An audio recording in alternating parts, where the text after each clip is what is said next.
বিসমিল্লাহির রহমানির রহিম। হে সমস্ত জগতবাসী, আজ আমি মোহাম্মদ শামীম আলী আপনাদের সামনে যে আলোচনাটি নিয়ে আসলাম, অবশ্যই মন দিয়ে খেয়াল দিয়ে শুনবেন। এই কথাগুলো আমাদের প্রত্যেকটা মানুষেরই দরকার। তো আজকের আলোচনা হবে সূরা কদরের ফজিলত ও আমল। এই আমল সম্পর্কে আমরা যদি জানতে পারি, ইহকাল পরকালে আমরা ধন্য হব ইনশাআল্লাহ। সেটি হলো কি, দেখুন, একদা হজরত রাসূল করিম সাল্লাল্লাহু আলাইহি ওয়াসাল্লাম তাহার সাহাবা বৃন্দর কাছে বনি ইসরাইলের সামন নামক এক বিখ্যাত আবেদের ইবাদতের বিষয় বর্ণনা করিতেছিলেন। ওই আবেদের ইবাদতের কোনো সীমা ছিল না। দীর্ঘ 1000 বৎসর কাল দিবানিশি সামভাবে তিনি ইবাদতে লিপ্ত ছিলেন। এই কথা শুনিয়া রাসূলের পাকের সাহাবাগণ অত্যন্ত বিমর্ষ হইয়া পড়িলেন। তাহারা বলিয়া উঠিলেন, তবে আমাদের তো বড়ই দুর্ভাগ্য, আমাদের অত দীর্ঘ আয়ু অদৃষ্ট হইবে না, আর আমরা ঐরূপ ইবাদত করিতে পারিব না। এই কথায় নবী করিম সাল্লাল্লাহু আলাইহি সাল্লাম ও চিন্তায় পড়িলেন। সাহাবীদেরকে এবং সাহাবাদেরকে কোনো উত্তর দিতে পারছেন না। আল্লাহ তাআলা তাহার প্রিয় নবীকে সান্ত্বনা ও আশ্বাস দান করিয়া সূরা অবতীর্ণ করিলেন।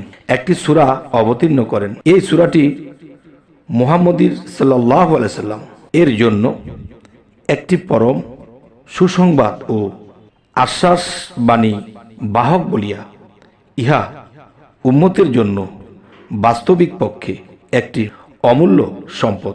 বিভিন্ন পার্থিব ব্যাপারে এই সূরাটি ফজিলত অতুলনীয়।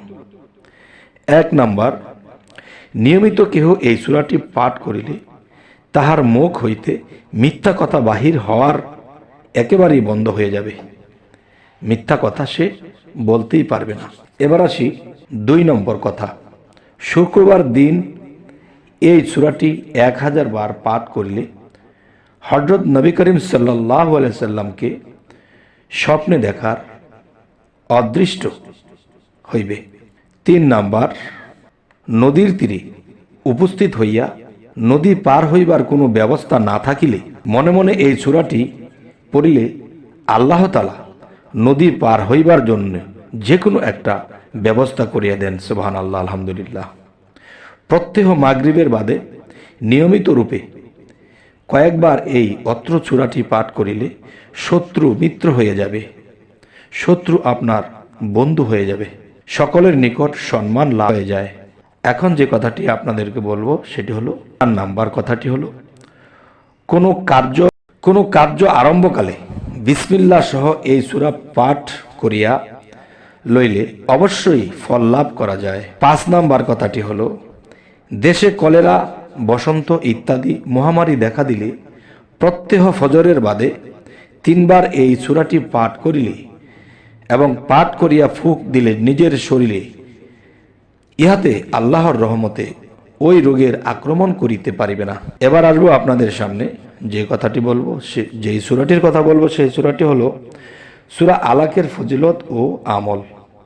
অত্র সূরায় 5টি আয়াত কোরআন শরীফের সমস্ত সূরায় প্রথমে হেরা পর্বতের গুহায় অবতীর্ণ হইয়াছে। বিশ্বনবী হযরত মুহাম্মদ সাল্লাল্লাহু আলাইহি সাল্লামকে এই সূরা দ্বারাই দিন দুনিয়ার সম্পূর্ণ এলেম ও জ্ঞানের ভাষায় উন্মুক্ত করিয়া দেয়া হয়েছে। প্রবাসী ব্যক্তি সর্বদা অত্র সূরাটি পাঠ করিতে থাকিলে প্রবাসে যাবতীয় বালা মুসিবত হইতে নিরাপদ থাকিবে। এই সূরাটির 2 নম্বর কথা হলো যে এই সূরাটি অধিক মাত্রায় পাঠ করিলে স্মরণশক্তি এবং মেধাশক্তি অত্যন্ত বৃদ্ধি পাবে। কোন সূরাটির কথা বলতেছি? সূরা আলাকের কথা বলছি। সূরা আলাকের এই ফজিলত। এবার আসব সূরা জিনের ফজিলত ও আমল। একটি ফজিলত হলো, অত্র সূরাটি শস্যক্ষেতের উপর ফুঁক দিলে অত্র সূরাটি পাঠ করিয়া একটা শস্য ক্ষেত, যে কোনো ফলের ক্ষেত বা যে কোনো বাগানে এর উপরে ফুঁক দিলে পড়িয়া উহা পশু পক্ষী এবং বিনষ্টকারী কীট পতঙ্গের অনিষ্ট হইতে হেফাজত থাকে। এবার আসি সূরা ইনশারাহের ফজিলত ও আমল। প্রত্যেক নামাজের বাদে অত্র সূরাটি 9 বার করিয়া পাঠ করিলে আল্লাহ তাআলা রিজিক বৃদ্ধি করিয়া দেন। সুবহানাল্লাহ, আলহামদুলিল্লাহ। এবার আসি 7 দিন পর্যন্ত সূরা ইনশিরাহের বিষয়টা বলছি। 7 দিন পর্যন্ত প্রত্যেক নামাজের বাদে 41 বার করিয়া পাঠ করিলে নিশ্চয়ই আল্লাহ অর্থশালী বানাইয়া দিবেন। অত্র সূরা কাচের বর্তনে লিখিয়া গোলাপের পানি দ্বারা, মানে গোলাপ জলের পানি দ্বারা ধুইয়া সেই পানি সেবন করিলে মনের চিন্তা দূর হইবে ইনশাআল্লাহ। অত্র সূরাটি পাঠ করিয়া বিছানায় ফুঁক দিয়া আল্লাহর রহমতে বুকের যে কোনো রূপ বেদনা দূর হইয়া যাইবে। সুবহানাল্লাহ, আলহামদুলিল্লাহ। সূরা দোহার ফজিলত ও আমল। কোনো পলাতক ব্যক্তি বা হারানো বস্তুর সন্ধান লাভ করিতে হইলে অত্র সূরাটি 7 বার পাঠ করিবে, ইনশাআল্লাহ সেই জিনিস আল্লাহ ফেরত দিয়ে দেবেন। সূরা লাইলের ফজিলত ও আমল। কোনো রোগাক্রান্ত ব্যক্তি শরীরে অত্র সূরা পড়িয়া ফুঁক দিলে আল্লাহর রহমতে রোগ ভালো হইয়া যাইবে।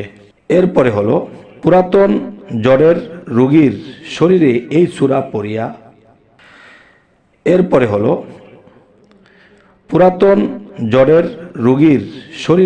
সূরা পড়িয়া ঝাড়িয়া দিলে জ্বর ভালো হইয়া যাইবে।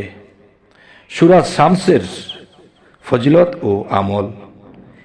ফিট পড়া বা মৃগী কিংবা অন্য কোনো রোগে অচৈতন্য ব্যক্তির কানে অত্র সূরাটি পড়িয়া ফুঁক দিলে আল্লাহর রহমতে রোগ ভালো হইয়া যাবে এবং চেতন শক্তি লাভ করবে এবং আরোগ্য প্রাপ্ত হবে। আলহামদুলিল্লাহ।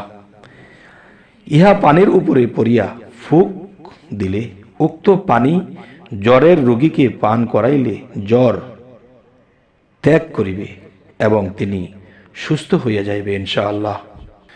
তবে আমাদের এই আলোচনা আপনাদের কেমন লাগে জানি না, তবে আল্লাহর কোরআনের যে সূরার মাধ্যমে আল্লাহ আমাদেরকে কত রোগ থেকে মুক্ত হওয়ার তৌফিক রেখেছে, কিন্তু আমরা তা বুঝি না, করি না। অবশ্যই আমাদের করা উচিত। তবে হে সমস্ত জগতবাসী, আজকে প্রায় কয়েকটি সূরার বিষয়ে ছোট ছোট করে বললাম। অবশ্যই আপনারা এগুলো যদি মানতে পারেন তো আল্লাহর রহমত আমাদের দুনিয়া ও আখিরাতের রাস্তা ক্লিয়ার হবে। দুনিয়াতে যদি আমরা একটু সুখ স্বাচ্ছন্দ্য না থাকি, শুধু বিপদের উপরে বিপদেই থাকি, তখন কিন্তু আমরা আল্লাহর ইবাদতে অগ্রসর হতে পারি না। বিভিন্ন টেনশন থাকলে কিন্তু আল্লাহর নামের মধ্যে ডোবা যায় না।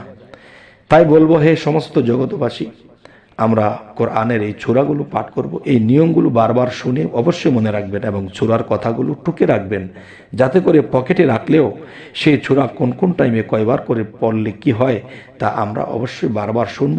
এবং আমাদের এই চ্যানেলটি যদি আপনাদের ভালো লাগে তো অবশ্যই সাবস্ক্রাইব করে রাখুন। পরবর্তীতে আমরা অন্য আলোচনা নিয়ে আসব। সকলেই ভালো থাকবেন। আল্লাহ হাফিজ।